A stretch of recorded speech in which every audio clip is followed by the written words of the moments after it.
Muy buenos días a todos. ¿Alguna vez se preguntaron cuál fue la mayor devaluación que tuvimos acá en Argentina entre los años 2006 y 2021, que es el periodo que estoy estudiando y que se los estoy presentando? Uno, crisis del año 2008, la crisis en Estados Unidos, que se hizo una película, The Big Short. Dos, segunda opción, Macri pierde las PASO con Alberto en agosto del 2019. Tres, cuando comenzamos la cuarentena con la pandemia. ¿En cuál de esos tres periodos, por ejemplo, pudo haber habido una mayor devaluación? Les doy 3 segundos. 2, 1. Bueno, fue cuando Macri perdió las PASO. Ahí hubo una devaluación del 22% más o menos. El dólar estaba, lo tengo anotado por acá, estaba en 46,20 y se fue a 57. ¿Y por qué comienzo el video contando esto? Porque lo que les voy a compartir es un trabajo que estoy haciendo en Coder House de Big Data, en donde aprovecho para saludar a mi tutor John y agradecerle toda la ayuda que me da, digamos, que nos da todos los compañeros, y al profesor Arturo, que es un genio. Así que va un saludo primero y ahora continúo con la presentación. ¿Por qué hablo de esta manera? Porque los argentinos vivimos pendiente del dólar, ¿bien? Y el ciudadano común no tiene mucho tiempo de saber hasta dónde se puede disparar el dólar. Sabemos que a veces hay alguna crisis política más fuerte o menos y eso impacta, pero no tenemos ni idea en general hasta dónde puede subir. ¿Por qué, digamos, uno se espera cuando el mercado no descuenta algo o cree que va a pasar tal cosa y pasa otro? Bueno, más o menos lo sigue. Pero el que no está metido en eso puede no comprender. Bueno, este video está orientado a esas personas. Va a haber gráficos, les voy a mostrar bastante material, así que espero que les sirva. Bueno, con Macri en agosto 2019 fue la mayor devaluación. ¿Y nosotros tenemos algún instrumento para que no nos agarre desprevenido este tipo de situaciones? Ya los argentinos, obvio, los que tenemos algunos años, hemos aprendido que en momentos de elecciones, en general el país se pone muy volátil y el dólar empieza a subir escalonadamente, ¿no? Y bastante, pega saltos. Eso lo sabemos, pero no, lo que no sabemos es hasta cuánto puede subir. No tenemos una noción. Bueno, la idea de este trabajo que yo estoy haciendo en Coderhouse, como les dije, tiene que ver con eso. Estudiar las variables macroeconómicas, ¿bien? Estudiando también los contextos y tratar de desarrollar un algoritmo que me pueda predecir el valor del dólar. Pero, digamos, no se busca el valor de dólar exacto hasta dónde puede subir. Lo que busco con el trabajo es más o menos tener una idea, ¿no? O sea, una pendiente que sabemos que siempre va a ir subiendo, pero hasta dónde, digamos. No es lo mismo, qué sé yo, el dólar ahora, el dólar libre está en 725 pesos. No es lo mismo que se pueda ir a 3.000, a 5.000, a, no sé, 1.200. Está bueno tener ese parámetro hasta dónde puede subir, digamos. Y ese es el objetivo un poco de este trabajo, ¿no? Entonces, lo primero que hice fue reunir información económica, ¿no? Del Estado, el gasto público, los recursos públicos, el déficit fiscal. Después reuní información del Banco Central, la base monetaria, los pasivos monetarios, las reservas del Banco Central. Después reuní información económica del PBI, exportaciones, importaciones, inversiones, consumo, etcétera. También investigué variables del mercado, obviamente la evolución del dólar oficial, el dólar blue principalmente. Y después obviamente analicé el contexto, que se los voy a dejar escrito aquí. Y ustedes después lo van a poder leer tranquilamente. No me quiero detener ahora en nada particular porque si no se puede hacer muy extenso, pero quiero hacer esta pequeña presentación y en todo caso lo pueden leer después de haberme escuchado. Entonces, vamos a hablar un poco de lo que estuve investigando para que puedan, digamos, después entender cuál es un poco mi conclusión. Pero antes que nada les voy a comentar qué es, digamos, cómo entender el dólar, ¿no? Cómo entender cómo influencia la base monetaria, los pasivos del Banco Central en el valor del dólar. Eso nos puede dar una pauta de hasta dónde puede subir. Así que empiezo por ahí y después vamos a las variables más económicas. ¿A dónde pueden ir a investigar este dato? Es justamente en esta página. Ustedes van a Google, ponen Banco Central, balance semanal. Balances semanales. Hacen clic acá. Está un poquito lento esto ahora. Recién lo tenía abierto. Bueno, mientras esperamos que se cargue, les voy mostrando el Excel que me voy a descargar y que ustedes van a poder ver para entender un poco las cuentas que estoy haciendo para saber hasta dónde se puede disparar, digamos, el dólar. Acá cargo. Se baja en este Excel serie anual desde el año 1998, se lo bajan a la computadora y lo abren, ¿no? Cuando lo abren, digamos, lo tengo acá, cuando lo abren, les va a aparecer, bueno, esta planilla, pero estoy abriendo un nuevo archivo para que puedan ver lo que se les va a abrir. Se les va a abrir esta planilla gigante en donde tienen a partir del año 98, vamos por ejemplo más para acá, el año 2002, vamos por ejemplo hasta el 2023 si quieren, en donde acá tienen un poco el resumen más importante de las variables del Banco Central. Este es un balance que el Banco Central presenta semanalmente, ¿no? Entonces acá van a poder ver el activo, el pasivo y el patrimonio neto. Esto no me voy a extender mucho porque es un montón de información, así que voy a ir al grano. Acá tienen lo que son las reservas internacionales, incluido el oro, ¿bien? Después tienen en el pasivo, aquí, en la base monetaria, ¿bien? Después tienen acá otros pasivos y acá esta variable también es importante, obligaciones con organismos internacionales, pero esta es más importante, títulos emitidos por el Banco Central. Acá están las LELIQ, por ejemplo, metidas acá adentro. Bueno, esas tres variables son las tres más importantes de mi trabajo y de lo que les quiero mostrar ahora. Por ejemplo, ¿hasta dónde se puede ir el dólar ahora? Estamos en 2023, esto es del 15 de agosto del 2023. Obviamente esto es una evaluación técnica. En el mercado juegan otros factores que tienen que ver con el retraso del dólar, que tiene que ver con cuando el dólar blue empieza a subir, entonces el gobierno va a Plaza de Mayo y esconde a todos los, esconde es una manera de decir, pero todos los arbolitos desaparecen. Entonces, bueno, hay otras variables que impactan muchísimo en el valor del dólar blue, pero esta es un análisis técnico y es bueno conocerlo. Entonces, ¿qué cuenta hay que hacer? Tengan en cuenta, esto está en miles de pesos, esta información. Todo está en pesos, o sea, las reservas internacionales están en pesos. Los pasivos están en pesos. Todo esto está en pesos. Bien, acá por ejemplo tenemos el valor del dólar oficial, 350. Bien, la fecha del 15 de agosto.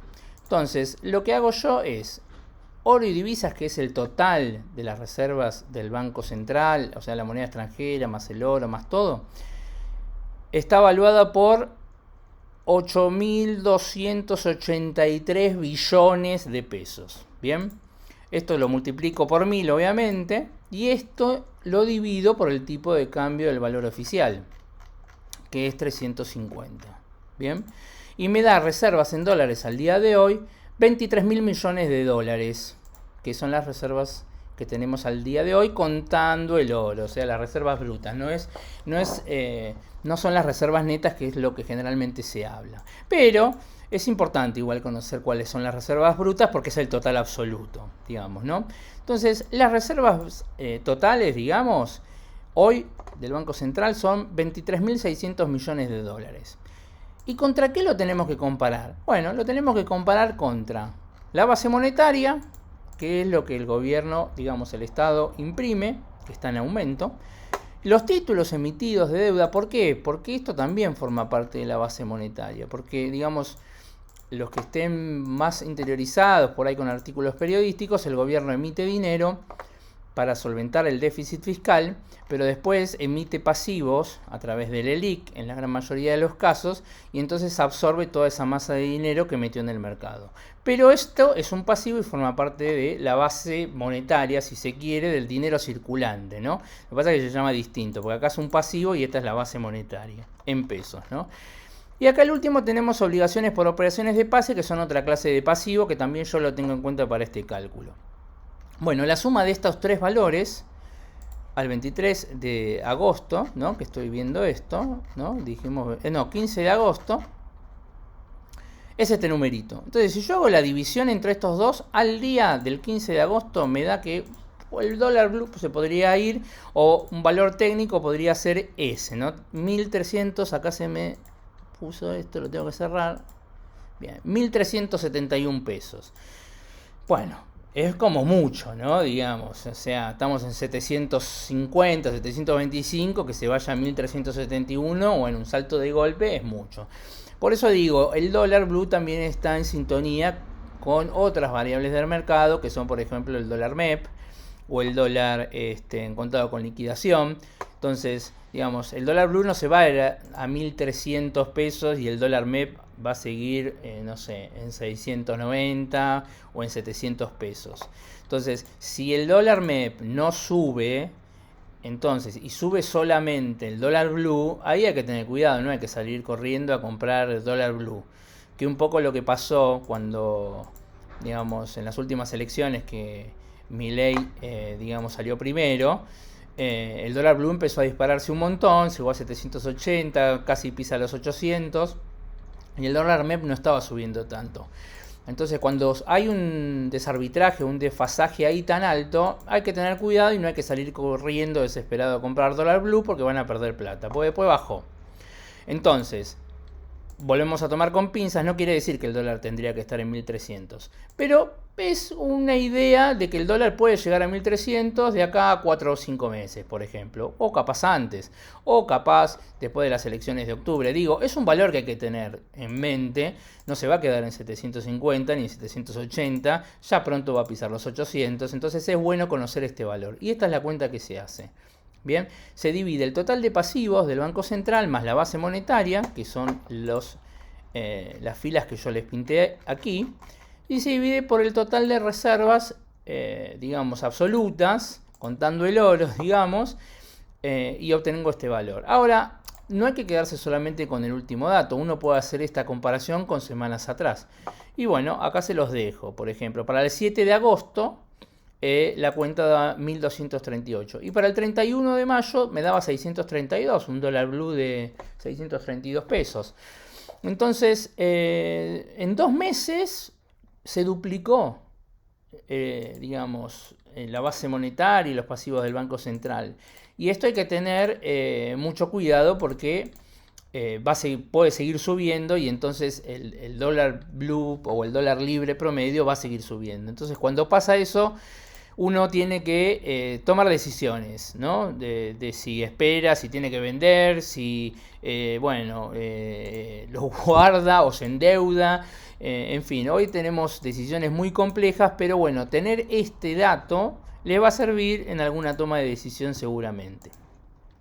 Bueno, dicho esto, analizado ya lo que es el dólar blue de acuerdo a este trabajo que estoy haciendo, paso al siguiente punto. ¿En qué consiste este trabajo? Bueno, que todavía no se los comenté. Bueno, el objetivo del curso es presentar un algoritmo que pueda predecir alguna variable, la que uno quiera.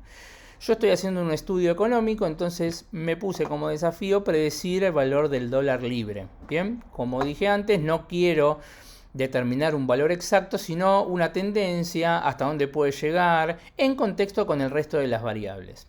Pero lo que le voy a mostrar ahora no es ese algoritmo porque todavía no lo tengo definido, lo estoy puliendo, va a haber otro video o en alguna otra entrega que que tenga que hacer con Coder House, ahí lo voy a terminar de desarrollar. Pero ahora lo que les quiero contar es un poco el resto de la información que yo reuní, digamos. Todo esto que les conté antes lo tuve que trabajar bastante porque toda esa información la pasé a semanas. O sea, el gasto público, los recursos públicos, el déficit fiscal, todo lo pasé a semanas. Las variables del Banco Central a semanas. Las variables obviamente del PBI, como están en cuatrimestre, digamos, según el INDEC, las tomé, digamos, las pasé a semanas, pero eso es más que nada para el algoritmo que voy a diseñar. No tiene importancia en esta exposición que estoy haciendo. Pero estuve trabajando hace 4 meses en llevar toda esta información y me armé un Excel que, bueno, no lo tengo abierto aquí, pero no importa porque no es el objeto del video. Después en otro video se los comento. Y con ese dataset es que estoy trabajando, ¿sí? Entonces, ¿por dónde empecé? Bueno, empecé por el gasto público. Y acá les muestro otra paginita bastante interesante que puedan visitar en algún momento que tengan tiempo libre. Este es el link. Acá vemos, digamos, es una información del Ministerio de Economía, presupuesto abierto se llama, que les da una idea de en qué gasta el Estado, cuánto gasta el Estado y demás información. Esto también les puede dar una idea de qué volumen tiene el Estado, digamos. ¿En dónde se va la mayor parte del mayor gasto del Estado? ¿Se va en sueldos? No, no se va en sueldos. Pero hay que verla la información. Por ejemplo, ¿quién gasta? Es una buena manera de empezar. Estamos en el año 2023, pongamos por ejemplo un año cerrado, el año 2022. Ustedes pueden ver la información aquí por lo presupuestado o por lo ejecutado. A mí me gusta ver por lo ejecutado, pero por lo presupuestado es interesante hacer esta comparación porque uno puede, digamos, ver los desvíos entre lo presupuestado y lo finalmente ejecutado. Pero bueno, ahora vayamos a lo ejecutado. Año 2022 tenemos que, digamos, el mayor organismo que tiene gasto, digamos, es el Ministerio de Trabajo, Empleo y Seguridad Social, que tiene una participación del 40%. Después los servicios de la deuda. Tenemos una participación de casi el 10%. O sea que entre estos dos ya tenemos el 50% del gasto público del año 2022. Esto lo pueden ver también, bueno, hasta el año 2014. Bien, es más o menos parecido. Tenemos el Ministerio de Trabajo con un 33% y acá tenemos Ministerio de Planificación el 12,5% y Servicios de la Deuda, bueno, casi un 8%. Acá tenemos otro organismo que tiene un 15%, pero acá tenemos también la deuda y el Ministerio de Trabajo son como dos organismos que gastan bastante dinero, digamos. No lo digo en forma peyorativa, pero son los organismos que más gastaron en ese año. Bueno, otra forma de ver esto, además de quién gasta, es a qué se destina el gasto. Esto también es interesante. Van, por ejemplo, al año 2022 y tenemos que el 65% se destinó a servicios sociales, ¿bien? Y el 16% se destinó a servicios económicos. Y la deuda pública tuvo casi un 9% de impacto en esto es en lo presupuestado, perdón, vamos a lo ejecutado. Bueno, es bastante parecido igual. Bien. Después, otra manera de ver esto, o sea, la idea es presentárselos para que después ustedes lo analicen, ¿no? ¿En qué se gasta? Esto es interesante también. Ejecutado, transferencias. Bien, esto en la mayoría son jubilaciones, por ejemplo. Las transferencias en la gran mayoría de los casos estos son jubilaciones. Tenemos un 54%. Y servicios de la deuda tenemos, bueno, un 11,48%. Hablando de la deuda, es importante también saber que la deuda pública, nosotros estamos teniendo muchos problemas con el Fondo Monetario Internacional y la deuda gigantesca, y es un acreedor externo. Pero en realidad la mayor deuda que tiene el Estado es en pesos. Bien, eso es importante saberlo y no trasciende tanto. Lo que pasa que, bueno, la deuda con los organismos internacionales es en dólares, entonces los dólares escasean y por eso hay tanta presión, digamos. Bueno, esta página se las dejo para que ustedes la sigan investigando. Bien, la información básicamente yo la obtuve de datos abiertos, del INDEC y del Banco Central, ¿sí? Después igual acá hago un desarrollo más minucioso para los que quieran. verlo en detalle. Acá redacté todo el contexto de mi trabajo, o sea, cómo estaba la situación en el gobierno de Néstor Kirchner, cómo estaba la situación en el gobierno de Cristina Fernández de Kirchner, de Mauricio Macri y de Alberto Fernández. Y acá digo que, digamos, la parte narrativa de esta información, acá dejo los links de cómo obtuve los datos. Estos libros fueron bastante importantes para construir la parte narrativa. Un libro de Jorge Remes-Lennikov que se los recomiendo, que sacó hace poco. El de Juan Carlos de Pablo, que me parece excelente, Política Económica para decidir en tiempos difíciles. Y este del dólar me sirvió obviamente para hacer una cronología de lo que fue el dólar entre el 2006 y el 2021. Bien, esto es interesante también. Se los recomiendo. Bueno, vamos ahora a hablar un poco de en qué consiste el trabajo. Esta es la parte narrativa.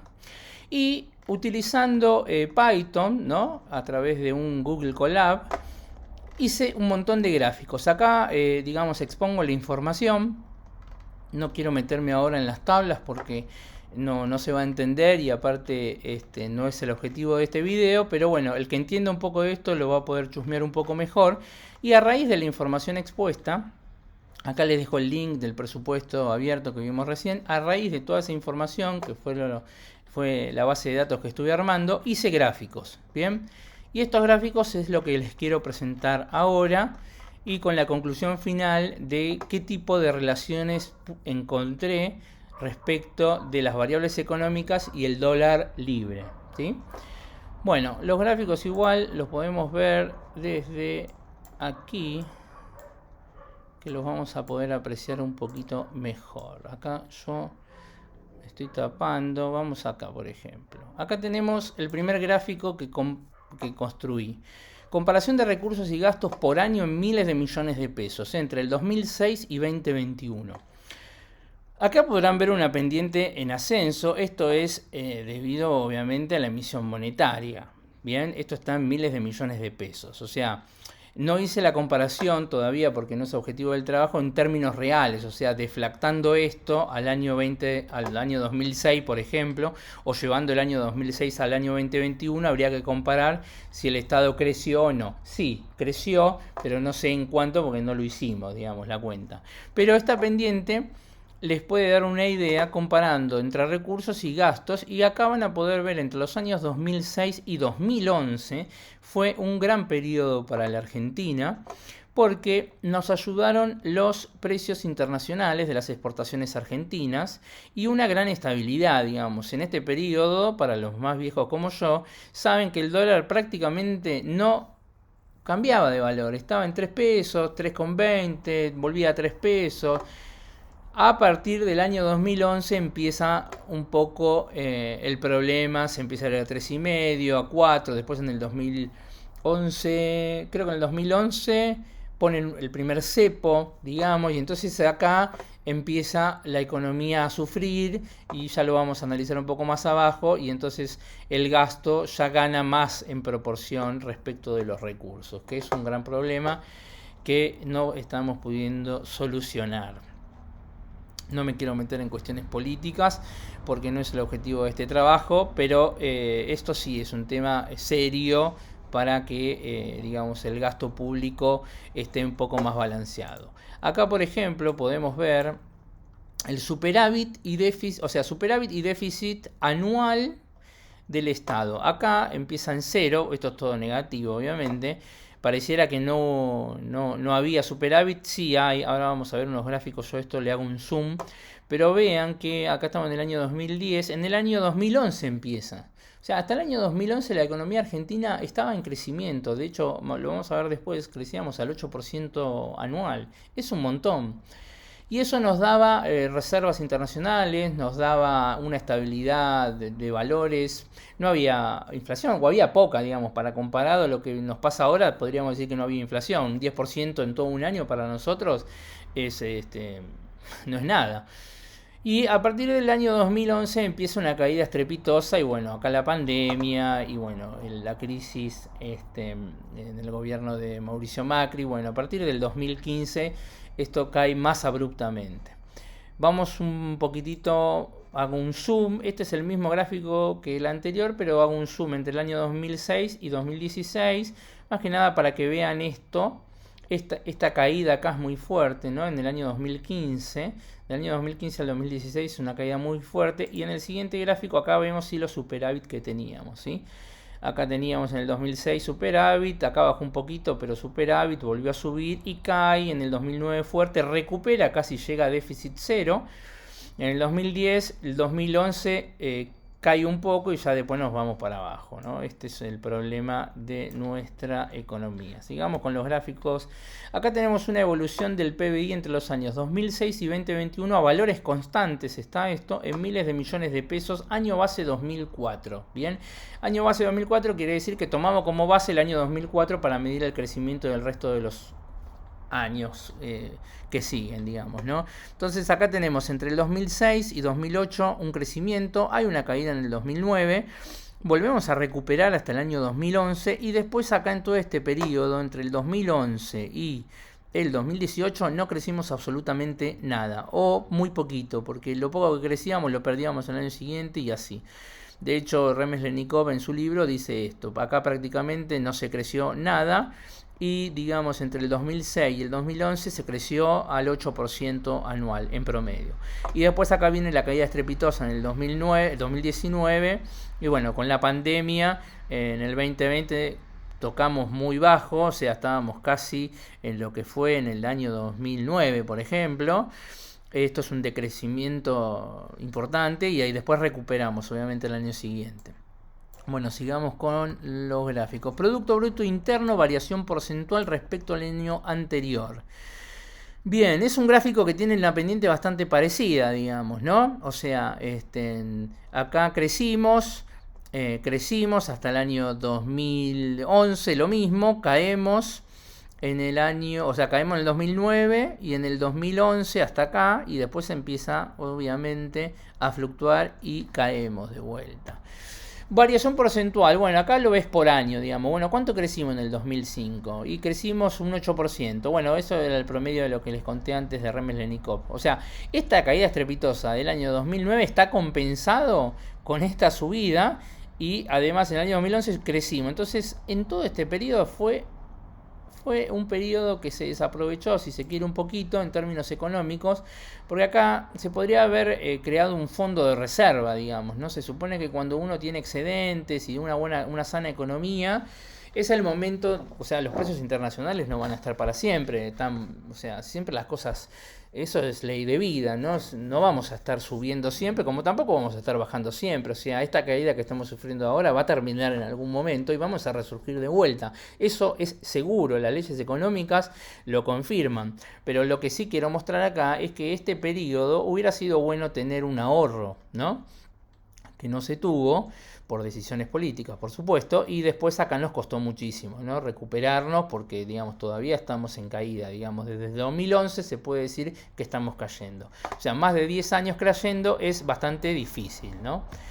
Pasemos a la comparación de exportaciones e importaciones. Bueno, si bien las exportaciones en la gran mayoría de los años son superiores a las importaciones, podemos decir que en el 2006 y 2011 eran exportaciones mayores a las importaciones genuinas, porque no había, digamos, un cepo, si se quiere, a las importaciones o un cierre a las importaciones. O sea, digamos que en los últimos años, sobre todo del 2019 o del 2020 para acá, las importaciones, o sea, en realidad las trabas a las importaciones empiezan en el 2011, les empiezan a pedir declaraciones juradas a los importadores, no le dan el ok a todo. Está bien, son decisiones políticas y no voy a discutir eso, pero es importante reconocer que, digamos, la mayoría de las exportaciones o las importaciones es porque desde el propio Estado se reprime un poco las importaciones para no perder reservas internacionales y tener problemas internos, ¿no?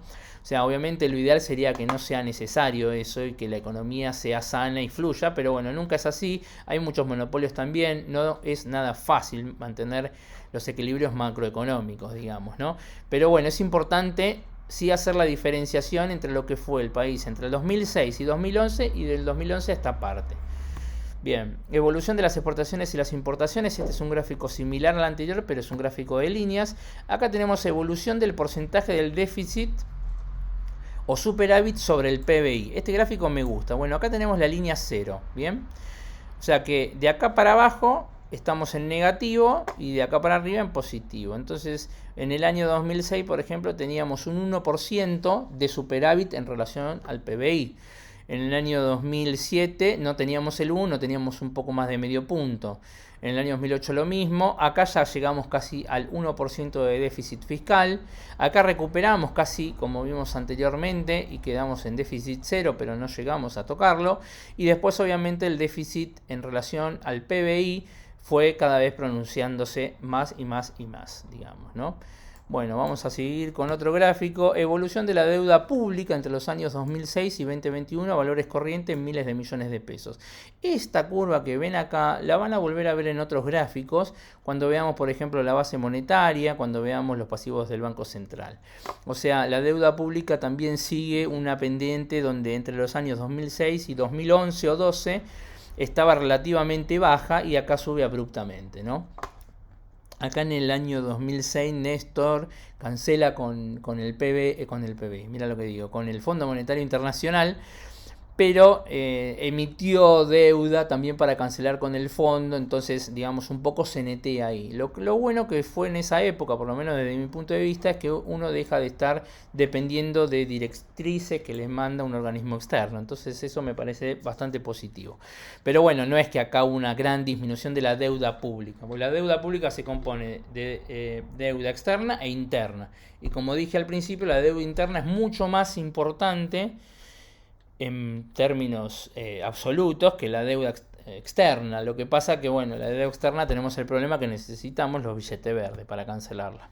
Bueno, acá tenemos la evolución del PBI a valores corrientes y la deuda pública. O sea, la línea azul es el PBI, cómo va creciendo, ¿no? Esto me estoy mareando con mi imagen, bueno, no importa. Esta es la curva del PBI, la azul, y la deuda fue creciendo, digamos, ¿no? Si bien esto es muy común en muchos países, no es la mejor manera de crecer. O sea, se crece con deuda, esto es obvio, pero siempre el objetivo es tratar de que el crecimiento no sea, digamos, que la deuda no crezca casi al mismo nivel que el PBI, digamos, ¿no? Pero bueno, es importante entender este gráfico porque después nos van a cerrar todos los numeritos y todos los gráficos, porque casi todos los gráficos van a ver que tienen esta misma pendiente. Vamos a ver, evolución del porcentaje de la deuda pública sobre el PBI, de la deuda pública en este caso. O sea, en el año 2006 teníamos más o menos, no llegaba al 60%, ¿no?, de la deuda pública respecto del PBI. En el año 2008 superó un poco el 40%. Bajó hasta el 2013, que llegó al 30%, y a partir de, como siempre, a partir del 2011, que empiezan los problemas macroeconómicos severos, el porcentaje de la deuda pública respecto del PBI se fue a las nubes, llegando a superar el 80% en el año 2020, ¿no? Evolución de la deuda pública entre los años 2006 y 2021 en miles de millones de dólares. Bueno, esto es una curva también parecida, digamos, a la anterior, de cómo fue subiendo la deuda pública hasta el 2020 y sigue subiendo hoy, ¿no? Evolución del activo y pasivos del Banco Central. Bueno, ven que son curvas parecidas. Todo el total del activo, el Excel que vimos antes, es casi igual al pasivo en todo el periodo. Esto es bastante como ya normal para nosotros. Pero bueno, obviamente siempre lo ideal es tener una ecuación patrimonial un poco más sana, tener más activo que pasivo, ¿no? Bueno, esta es la evolución de la base monetaria a lo largo del tiempo. Fíjense que es bastante parecida a las curvas que estamos viendo. Esta es la emisión que el Estado hace, el dinero circulante, bueno, cómo fue aumentando, ¿no?, a lo largo de todo el periodo de estudio. Acá tenemos la evolución de las reservas en dólares del Banco Central, incluido el oro. Yo estoy incluyendo el oro en este análisis. Crecimos un montón entre el 2006 y 2008. Acá se produce la crisis internacional, pero si bien a nosotros nos afecta, como a todo lo que sucede en el resto del mundo, no fue tanto, digamos, ¿no? Nos recuperamos en el 2010, llegamos hasta aquí al 2011 y ya después caemos estrepitosamente hasta el 2014. Nos recuperamos de reservas y acá en el 2018, acá hubo una fuga de capitales importantes. Y en el 2018 se firma el préstamo, el famoso préstamo de 57 mil millones de dólares, que después terminaron desembolsando creo que 45 mil millones de dólares con el FMI, que todavía lo estamos pagando, y Massa se sigue reuniendo con los directores de allá para ver cómo resolvemos esto. Acá es donde se toma esa deuda y por eso las reservas crecen bastante, digamos, ¿no? Pero después lamentablemente vuelven a caer porque tenemos un problema bastante cíclico, digamos, ¿no? Que se usan también las reservas para que el dólar no suba, entonces lo contienen el dólar un año, perdemos reservas y igual después el dólar sigue subiendo. ¿Por qué? Porque se emite dinero, aumenta la base monetaria, entonces es como, a veces parece como un juego de niños, en el sentido de que nos terminamos creyendo que lo vamos a poder controlar y no lo podemos controlar. Por supuesto, no estoy diciendo que hay que dejar que el dólar valga lo que valga, porque eso trae otros problemas severos, ¿no? Pero bueno, no es el objetivo de este video hablar sobre eso, sino mostrar las variables macroeconómicas más importantes que están alrededor del valor del dólar libre. Acá tenemos la evolución de las reservas y la base monetaria y más los principales pasivos. Este es uno de los gráficos más importantes. Entre el año 2006 y 2014, las reservas, que es el color azul, digamos, lo que está por debajo, y la base monetaria estaba más o menos estable. Acá teníamos un dólar de 3 pesos, 3 y pico, 4 ponele. Y ya después acá no me acuerdo, pero bueno, cuando esta curva se empieza a ir muy para arriba y esta muy para abajo, todo esto es justamente el desfasaje que produce que el dólar blue salte un 20% de un día para el otro, un 30%. ¿Por qué? Porque significa que la base monetaria empieza a subir exponencialmente y las reservas no tanto, empiezan a caer. Cuando esta curva cae y esta sube, y bueno, si estás acá, comprá. Lo que pasa es que no sabés si vas hasta dónde va a subir. Las cuentas las tenés que ir viendo progresivamente, como vimos al principio del video con ese Excel, que es una de las variables más importantes que yo tengo en este trabajo, ¿no? Después tenemos la inflación anual desde el 2006 hasta el 2021. Esto no es la inflación acumulada, sino la anual. Bien, ¿no? O sea, quiero decir, no es que acá bajó la inflación, sino que estamos en el 2006 con un 10% de inflación. En el 2007 no llegamos al 10%. En el 2008 habrá habido un 5% de inflación. En el 2010 un 10% y así, ¿no? En el 2016 hubo casi un 30%. En el 2020 hubo más de un 30% y así. Ese es como se tiene que entender ese gráfico. Este sí es la inflación acumulada y es importante entender este dato. Desde el 2006 al 2021 tuvimos una inflación del 318%. Y eso se explica también por la emisión monetaria, el aumento de la base monetaria, el aumento de los pasivos, la generación del Algelic y todo eso que tiene que resolverse. Está explicado un poco con esta línea, digamos, ¿no? La evolución de la tasa de inflación y la tasa de interés. Este gráfico me encanta. El azul marca la inflación, ¿bien? Esto está en semanas, o sea, está entre el 2006 y el 2021 en semanas. La línea azul es la inflación y la naranja es la tasa de interés. Acá el que hacía un plazo fijo ganaba y acá el que hacía un plazo fijo perdía. Acá el que hacía un plazo fijo perdía y acá el que hacía un plazo fijo perdía. ¿Por qué? Porque la tasa de interés estaba por debajo de la inflación, digamos. Entonces, lo mismo, hasta la mitad de todo este trabajo que estoy haciendo, o hasta el 2011, las cosas iban bastante bien y después empezó a ir para abajo todo, digamos. Este gráfico también está bueno que lo vean. Evolución de la variación porcentual semanal del Merval. El Merval, no hablé casi nada del Merval, pero es una variable súper importante porque es mucho más sensible a los cambios del mercado que el dólar blue. O sea, el dólar blue también, pero digo, el Merval es instantáneo. Es instantáneo. Y acá tenemos dos cositas para ver. Esta es, como dije, la evolución de la variación porcentual semanal del Merval. Acá está en semanas, pero no importa. Esta baja, por ejemplo, esta baja fue en el año 2008 con la crisis en Estados Unidos, la crisis inmobiliaria. Bien, acá fue una baja casi, no llegó al 30%, pero bueno, fue, creo, si no me equivoco, el 10 de octubre del año 2008. Si no vieron la película de Big Short, véanla porque es buenísima. Es buenísima. Te explica un poco cómo se fue gestando esa crisis. Y bueno, ese día el Merval acá casi toca el 30%. No llegó, pero acá sí. Acá lo superó. ¿Y cuándo fue esto? Cuando Macri pierde las elecciones de las PASO de agosto del 2019. El Merval superó, o sea, bajó más de un 30%. El dólar blue subió, ahora lo vamos a ver con otro gráfico. El dólar blue y el dólar libre, porque en esa época no había cepo. Se puso, o sea, se volvió a poner un poquito después. Pero bajó, los bonos bajaron como un 15%. Eso fue de un día para el otro, de un domingo para un lunes. Y este gráfico te lo muestra. Ahora, salvando estos, no sé si llamarlos cisnes negros, pero bueno, salvando estos, el mercado varió entre el 2006 y el 2021 entre el 10 y el menos 10%, ¿no? Sigue un poco, supera un poco, toca casi el 10%. Para la bolsa es un montón. Para el mercado de las criptomonedas no es nada, pero para la bolsa esto es un montón. Pero bueno, tenemos estas reacciones debido a los descuentos que el mercado no previó. Digamos, el mercado no previó jamás que Macri iba a perder con Alberto en las PASO.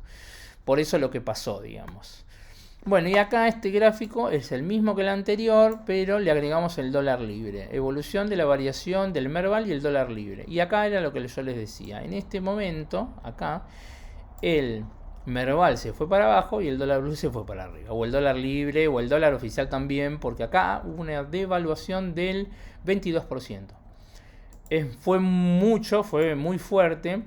Y fue diferente a la devaluación que tuvo que hacer Massa ahora cuando gana Milei las elecciones, por varias razones. Primero, porque esta devaluación que se produce acá no es que la hizo el gobierno, la hizo el mercado. El mercado hizo este cambio brusco y bueno, se fue para abajo el Merval, se fue para arriba el dólar. Pero la devaluación de Massa es una devaluación que hace el Estado, porque aparte es una devaluación del dólar oficial, que obviamente después el blue obviamente se contagia en forma automática. Pero no es lo mismo, digamos, esta devaluación que la anterior, para tener esa diferencia. Y después, ¿qué otro gráfico? Me queda un grafiquito más, evolución del dólar oficial y el dólar libre. Bueno, fíjense, entre el 2006, esto lo tengo en semanas, pero entre el 2006 y no sé, 2000, acá estaríamos, esto es 2021, 2020, 2019, 20, claro, este es el periodo de Macri, digamos, el dólar oficial y el dólar blue estaban más o menos parejos.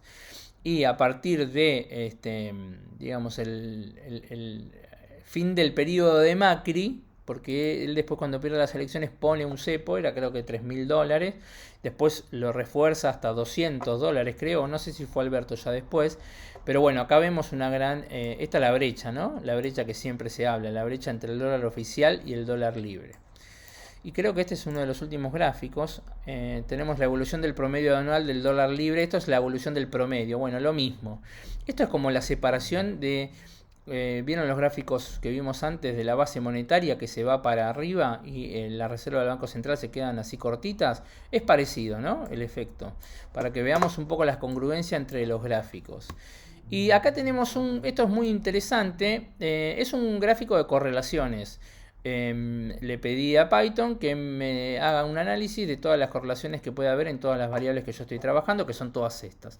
La que quiero rescatar es esta que está acá, que dice 0,97%. Ese 0,97% es la relación que hace Python, o sea que detecta Python entre el dólar, digamos, el dólar libre y este dólar que yo comencé a hablar al principio, que es un dólar que yo le puse acá, dólar manual, cálculo manual, que era el cálculo que yo les hice al principio del video. Bueno, tenemos una correlación del 97%, lo cual me da buenas perspectivas para hacer un buen trabajo final. Y este es un gráfico de puntos en donde justamente relacionamos el dólar libre con el dólar manual que yo calculo. Entonces, hasta 31 de diciembre del 2021 yo tenía más o menos un cálculo que estaba estimado en 350 pesos del dólar libre. Y el dólar blue en ese momento superaba los 200, creo que estaba a 208. Entonces, como explicaba antes, no es que el dólar libre debería haber valido 350. No pretendo eso, no quiero eso de mi trabajo y tampoco, digamos, enceguecerme con lo que un algoritmo pueda decir. Pero este valor lo terminó superando. digamos, el dólar libre. O sea, ahora estamos en un dólar de 725 pesos al día de hoy, si no aumentó este ratito que estoy hablando. Pero entonces es bueno, es interesante entender esta pendiente, ¿no? Hay una correlación positiva bastante fuerte, digamos, ¿no? Cuando esta va subiendo, significa que esta va a subir. Tarde o temprano va a subir. El dólar blue sobre todo, digamos. Si no hay cepo y el Estado o el gobierno lo plancha, el dólar, y nosotros vemos que la base monetaria va subiendo, vemos que los pasivos del Banco Central va subiendo, este numerito va a ir subiendo, y entonces uno puede decir, bueno, me sobra un dinero. Si yo creo que puede haber una elección, no más que creo, si hay una elección próxima y hay un desfasaje de esta variable, bueno, si uno quiere ser súper conservador puede comprar dólares y quedárselos, digamos, ¿no? Y el último gráfico es el promedio anual de la evolución del dólar libre y el dólar calculado manualmente, que es el que yo estoy siguiendo, digamos, ¿no? Entonces acá vemos como el azul, que es el construido en este trabajo, y el naranja es el dólar libre, bueno, va siguiendo más o menos la misma pendiente, digamos, ¿no? Entonces podemos decir que hay una correlación positiva bastante fuerte para seguir profundizando después en mi trabajo final. Bueno, esta es un poco la presentación, el objetivo era presentarlo. Después lean si quieren en la parte del contexto que dejo, voy a dejar en la descripción. Cualquier pregunta me la pueden hacer en los comentarios. Y bueno, si les gustó el video, les agradecería un like, que lo compartan, que lo difundan y que lo critiquen también, por supuesto. Si hay algo que les pareció que dije que estaba mal, que tengo que rechequear, por supuesto, háganme en los comentarios y seguiremos avanzando. Les mando un abrazo y muchas gracias.